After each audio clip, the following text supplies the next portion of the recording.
So हाय, hello आणि नमस्कार. आता माझ्या आयुष्यात देवाने इतकी छान गोष्ट घडवलेली आहे, ती कुठली चला सांगते माझ्या ब्लॉगमध्ये. बट 2 दिवसापासून माझी बहीण आलेली आहे, म्हणजे की सात्विकची माऊ आलेली आहे. तेव्हापासून सात्विक खूप जास्त आनंदी झालेला आहे.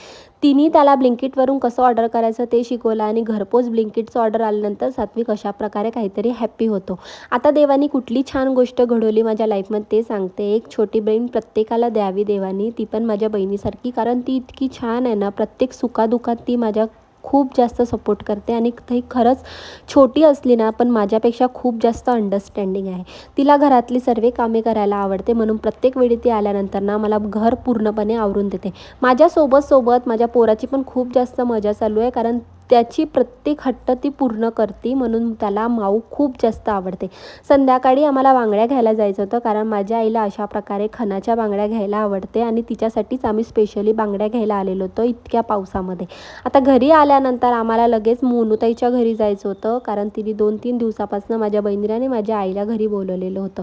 तिच्या घरी जाऊन इतकं छान वाटत होतं आणि खरंच खूप मन प्रसन्न झालं होतं, कारण खूप दिवसानंतर मी माझ्या मल्हारला भेटलेली होती आणि मला भेटून तो खूप जास्त आनंदी झाला होता.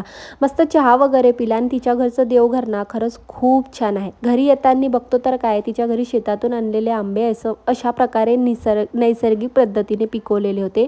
खूप शोधल्यानंतर मला 2 आंबे भेटलेले होते आणि खरंच खूप मस्त गोड होते. घरी येताना तिने मस्त माझ्या आईला हळदी कुंकू वगैरे लावलं आणि मस्त साडी वगैरे दिली.